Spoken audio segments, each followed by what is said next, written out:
सबसे पहले तो नमस्कार सभी को। आज मैं इस वीडियो में एक स्पेसिफिक टॉपिक लेके ही चलूँगा। आज हम जानेंगे कि एसएससी एमटीएस, ठीक है, सीएचएसएल और सीजीएल को हम बाद में देखेंगे। पहले एमटीएस के लिए अगर जो बच्चे तैयारी कर रहे हैं तो उनको कैसे तैयारी करनी है, क्या कोचिंग पे निर्भर रहना ज़रूरी है या फिर अगर कोचिंग कर रहे हैं तो कहाँ से करें, कौन कौन से सब्जेक्ट्स पे फोकस करें।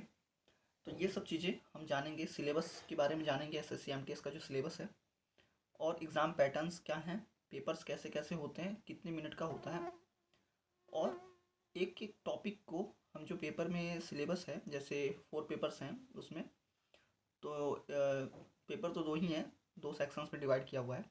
तो उनमें जो सब्जेक्ट्स पढ़ाए जा रहे हैं, सब्जेक्ट्स में क्वेश्चन आते हैं, उनको हम कैसे तैयारी करेंगे। चलिए ठीक है। पेपर में जो तैयारी करनी है उसको तो हम बाद में डिस्कस करेंगे। सबसे पहले हम ये जानते हैं कि मैं कौन हूँ बताने वाला आपको, जो ये सब चीज़ें हम बताएंगे और मुझ पर कितना विश्वास किया जा सकता है। मैं 2022 एसएससी एमटीएस में सेलेक्टेड हूँ और मुझे एमईएस मिलिट्री इंजीनियरिंग सर्विस मिला हुआ है और उसमें मैं एमटीएस का काम करता हूँ। मैंने तैयारी कैसे की थी वो मैं अच्छी तरह से बता पाऊँगा, क्योंकि मैं एक सेलेक्टेड कैंडिडेट हूँ। एग्ज़ाम में क्या आता है, कैसे पढ़ना चाहिए और पहले अटैम्प्ट में क्लियर करना ये कैसे होता है। मेरी उम्र जो है वो इसमें 25 साल की है। जिसमें मैंने पेपर दिया था 25 ईयर्स का था मैं। जब सिलेक्शन हुआ तो 26 वर्ष का मैं था। ठीक है, 1 साल बाद ही उसमें रिज़ल्ट वगैरह आ गया, जो भी एग्ज़ाम में टाइम लगता है उसमें। तो मैं ऑथेंटिक इन्फॉर्मेशन आपको दे पाऊँगा और मेरी बातों को आप अगर गाइड उस हिसाब से चलेंगे और तो आपको सफलता मिलने के चांस बहुत ज़्यादा है। तो चलिए शुरू करते हैं। काफ़ी बच्चों की कमेंट्स आ रहे थे मेरे प्रीवियस वीडियोज़ में कि तैयारी कैसे करनी है। बहुत लोगों के फ़ोन कॉल्स भी आ रहे हैं कि कैसे आपने तैयारी करी, उसका स्ट्रेटेजी बताइए। तो मैं उसका स्ट्रेटेजी अब 1 बाय 1 बताने जा रहा हूँ आपको, तो उसके लिए आप तैयार हो जाइए। तो सबसे पहले हम सिलेबस के बारे में जानेंगे कि एसएससी एमटीएस का जो सिलेबस है उसमें क्या क्या है और कैसे उसको कवर करेंगे। तो सिलेबस में मेनली हम बात करें तो 4 पेपर्स, इसमें 4 सब्जेक्ट्स की बहुत गहन से अध्ययन आपको करना पड़ता है। जैसे मैथ्स हो गया, रीजनिंग हो गई, ठीक है, और इंग्लिश, जीएस, ये 4 पेपर्स जो हैं आपके होने हैं इसमें, और इसी को प्रायोरिटी आप देके आगे निकलेंगे। इसमें सिलेबस मैथ्स की बात करें तो इसमें आपको परसेंटेज है, रेशियो है, प्रॉफिट लॉस है। तो मैथ में जितने भी कॉम्पिटिटिव टॉपिक्स हैं वो आपको कवर करना है। इम्पोर्ट एंड स्ट्रीम हो गया, जो भी आप टॉपिक्स इसमें देख पाएँ तो वो इसमें रहता है। बाकी रीजनिंग की बात करें तो इसमें भी नॉर्मल रीजनिंग ही है। जैसे क्यूब हो गया, ठीक है, इमेज पहचानना हो गया कि ये शीशे के पार में इमेज रखें तो क्या होगा। डायग्राम के बेसिस पे है कि इसमें से कोई पीस निकाला तो इस इधर इधर रखा, ऐसे ऐसे करके जो सिलेबस बनते हैं रीजनिंग का। या फिर नंबर का खेल होता है कि इसमें मिसिंग नंबर फाउंड आउट करना होता है। ये मैथ का टॉपिक नहीं है, रीजनिंग ही होता है। ये सब हो गए। और रीजनिंग में और भी प्रकार के टॉपिक्स हैं। बाकी इंग्लिश, इंग्लिश में ग्रामर, ठीक है, ग्रामेटिकल पोर्शन होता है, कॉम्प्रहेंसिव होता है कि उसके एक कॉम्प्रहेंसन दे देगा बड़ा सा पैराग्राफ, उसमें कुछ शब्द गैप कर देगा, उसके ऑप्शंस रहेंगे। तो ऐसे ऐसे करके भी क्वेश्चंस बनते हैं इंग्लिश से। बाकी जीएस, इसमें जनरल स्टडीज़ है, जीके नहीं है। सबसे बड़ी बात यह है कि जीके और जीएस में बच्चे कंफ्यूज करते हैं, इसका अंतर भी मैं आगे आपको बताऊंगा। तो सिलेबस के बारे में हमने जान लिया।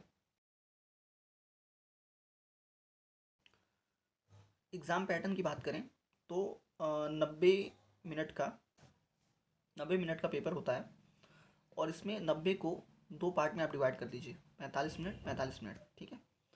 तो इसमें 45 मिनट का पेपर 1 होगा और 45 मिनट का पेपर 2 होगा, बीच में कोई गैप नहीं होता है।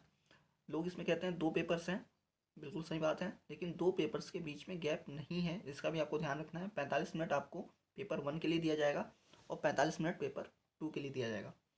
पेपर 1 में जो है इसमें रीजनिंग है और मैथ्स है। पेपर 1 में रीजनिंग, मैथ, ये क्वालिफाइंग नेचर का है। इस समय सिलेबस जो लेटेस्ट चेंज हुआ है, पहले इसमें स्कोरिंग था, जो भी इसमें ज़्यादा नंबर पाता था उसका नंबर काउंट होता था।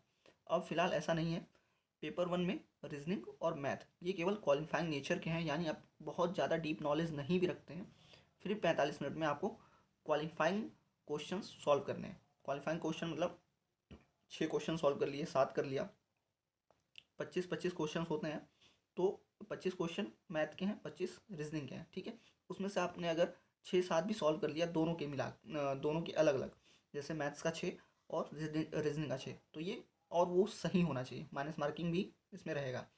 तो अगर वो सही है तो आप क्वालिफाई हो जाएंगे पेपर 1।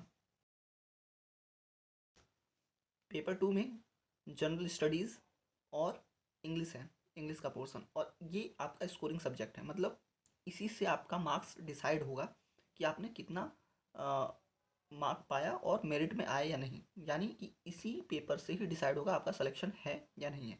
इसका मतलब आपको सबसे ज़्यादा ध्यान देने वाली बात है इंग्लिश और जीएस पे। तो पेपर 2 में जीएस रहेगा, ये भी 45 मिनट का ही होगा दोनों पेपर, और उसके अंदर ही आपको सॉल्व करना रहेगा दोनों, ठीक है। पेपर 2 की बात हो गई। अब इसको तैयारी कैसे करनी है ये आगे के मैं पार्ट्स में आपको बताता हूँ। चलिए अब एक एक सब्जेक्ट पे जान लेते हैं कि हम उसकी तैयारी कैसे करेंगे। हम पहले पेपर 1 की बात करेंगे जिसमें रीजनिंग आता है।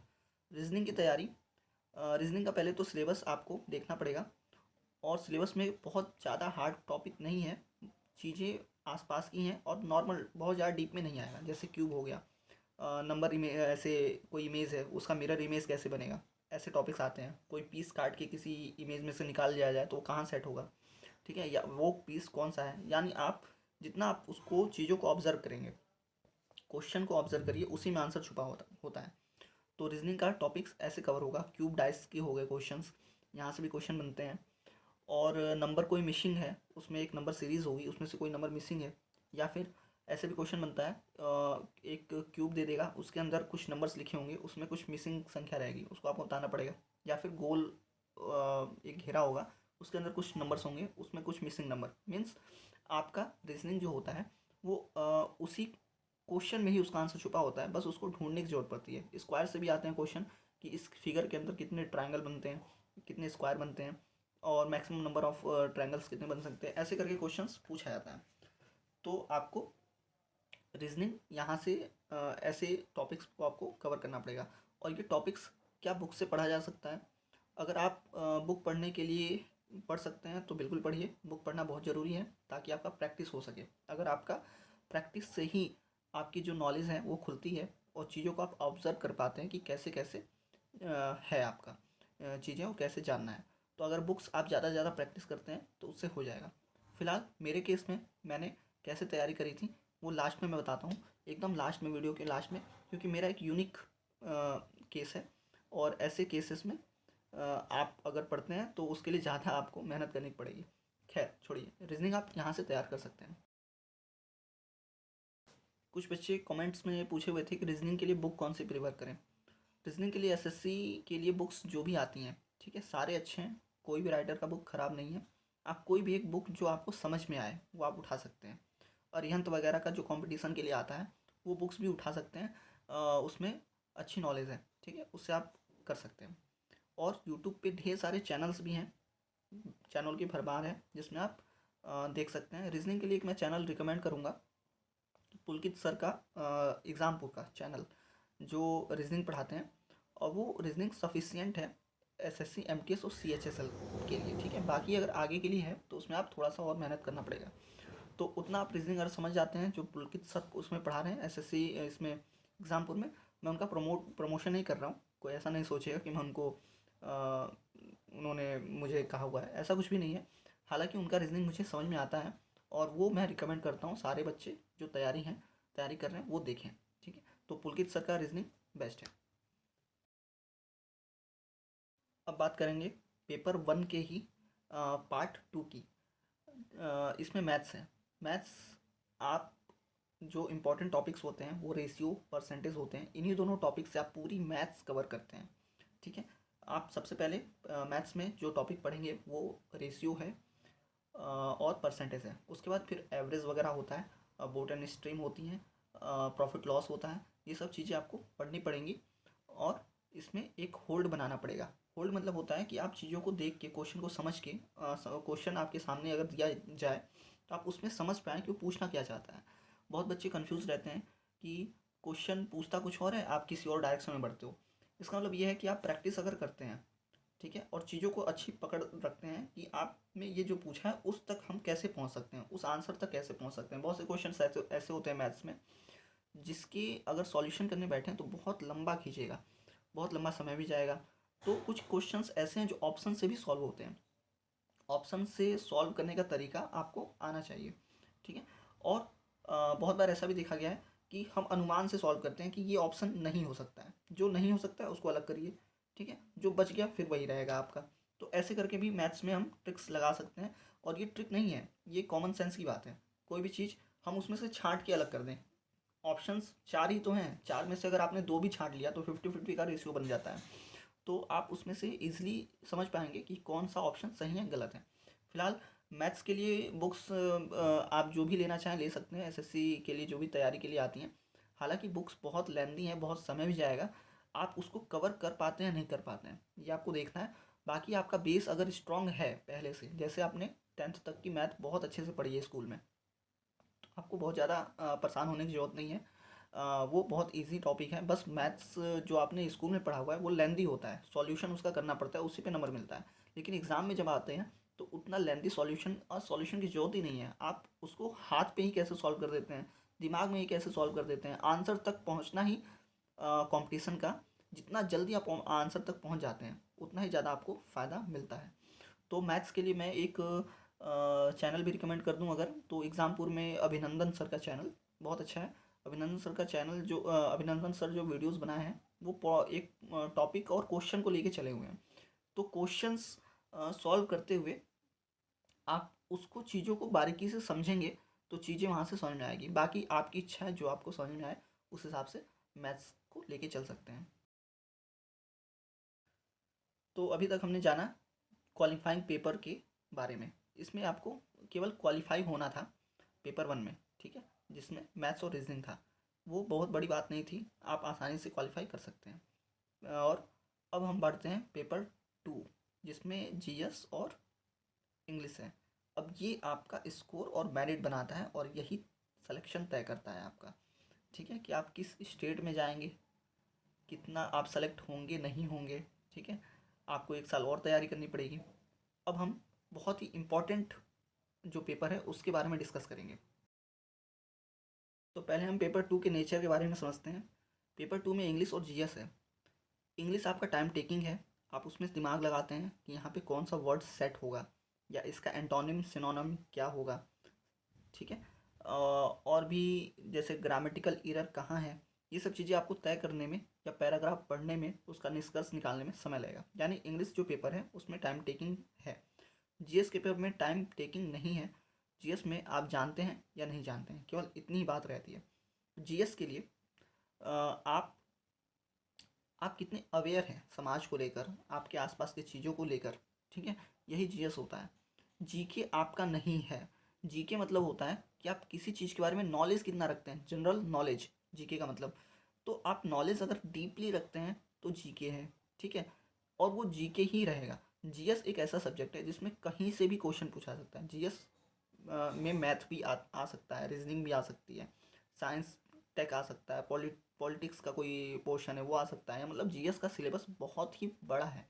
हालांकि एसएससी एमटीएस में जो जीएस है वो केवल एक अवेयरनेस है कि आप चीज़ों को लेके कैसे अवेयर हैं और किस हद तक अवेयर हैं। जैसे मेरे एग्ज़ाम में क्वेश्चन पूछा था जब मैं जिस समय मैं एग्ज़ाम दे रहा था कि चेस का जो बोर्ड है उसमें ब्लैक रंग के खाने कितने हैं, ठीक है।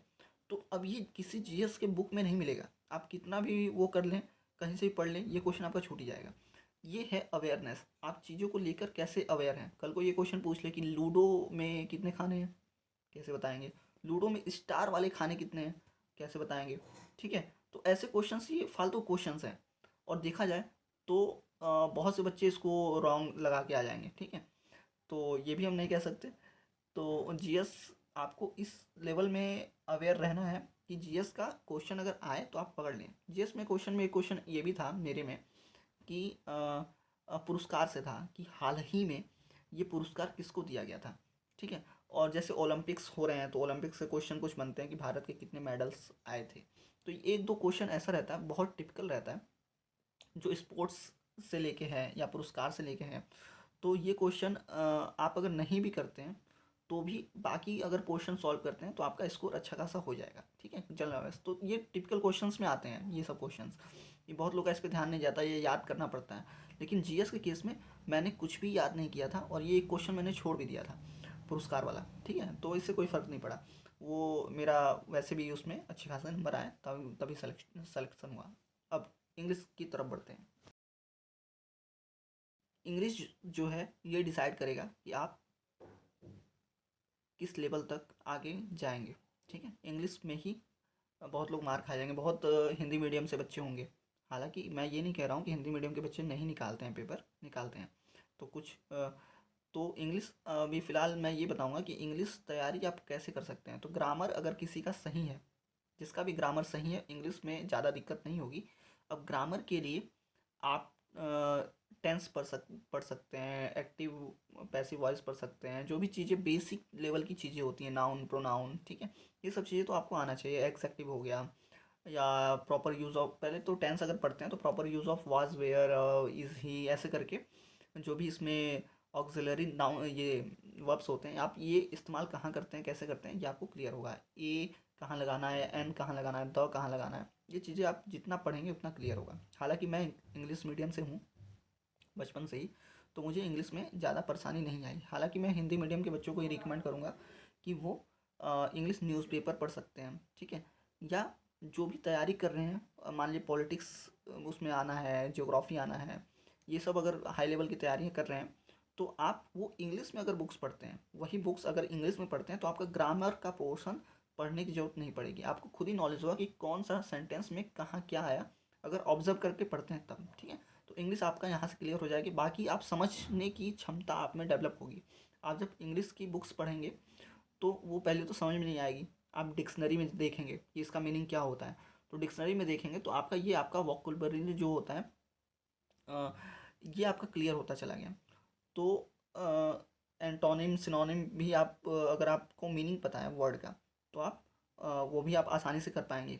ठीक है, तो ये सब चीज़ें आपको क्लियर होती चलेंगी अगर इंग्लिश में आप बुक्स पढ़ते हैं तो। ठीक है, इंग्लिश न्यूज़ सुन सकते हैं, समाचार। तो आप जितना ज़्यादा इंग्लिश पढ़ेंगे, इंग्लिश के बारे में जानेंगे, ठीक है, चीज़ें इंग्लिश में ही लेके चलेंगे। या फिर मूवी अगर देख रहे हैं, मैं अभी यूट्यूब पे सब लोग देखता है तो इस पर भी मैं रिकमेंड कर सकता हूँ कि आप कैप्शंस ऑन कर लें कि कोई अगर हिंदी में चीज़ें चल रही हैं तो नीचे इंग्लिश में उसका लिख के क्या आ रहा है। ठीक है, तो आपको क्लियर होगा कि ये जो बातें बोल रहे हैं वो इंग्लिश में इसका अनुवाद कैसे होगा, तो आपको इंग्लिश यहाँ से भी क्लियर होगी। तो इंग्लिश में आपको ऐसे करके आपको क्लियर करना है। और बुक्स के लिए आप ग्रामर ज़्यादा से ज़्यादा पढ़ेंगे तो आपको इंग्लिश में दिक्कत नहीं आएगी। ठीक है, आगे अब मैं बताऊंगा कि मैं अपनी तैयारी पर्सनल कैसे किया था। ये जब चीज़ें जो मैंने आपको बताया ये तो चीज़ें थी कि आप कैसे तैयारी कर सकते हैं। ठीक है, कोचिंग ज़रूरी नहीं है, क्योंकि कोचिंग आप देख रहे होंगे कि बच्चे नहीं निकाल पा रहे हैं। कोचिंग से भी बहुत से बच्चे नहीं निकालते हैं, जो सेल्फ स्टडी करते हैं वो निकालते हैं। मैंने कोचिंग तो ली नहीं थी। और एसएससी एमटीएस के लिए क्या कोचिंग करना है, कोचिंग करना है तो सीजीएल के लिए कीजिए, सीएचएसएल के लिए कीजिए। अगर इन सब चीज़ों के लिए आप करते हैं तो ये ऑटोमेटिक क्लियर हो जाएगा। हालांकि अब मैं कैसे तैयारी किया हूँ ये आगे के पोर्शन में आपको बताता हूँ। सो गाइस, वीडियो लेंदी हो गया है। मैं जो भी इसमें कमेंट्स है, कुछ चीज़ें छूट गई हैं तो आप कमेंट बॉक्स में पूछ सकते हैं। ठीक है, मैंने कोशिश की है कि सारी चीज़ें आपको एक शॉर्ट में और जल्दी जल्दी समझा पाऊँ। सिलेबस हालांकि इसको समझ पाना बहुत आसान नहीं है, मुश्किल भी नहीं है आप देखें तो अगर कोई भी चीज़ मुझसे छूटी हो तो आप नीचे कमेंट में पूछ सकते हैं। मैं इसका एक डेडिकेटेड वीडियो आपके लिए अपलोड कर दूंगा या फिर कमेंट में ही रिप्लाई कर दूंगा अगर पॉसिबल हुआ तो। तब तक के लिए जय हिंद, जय भारत।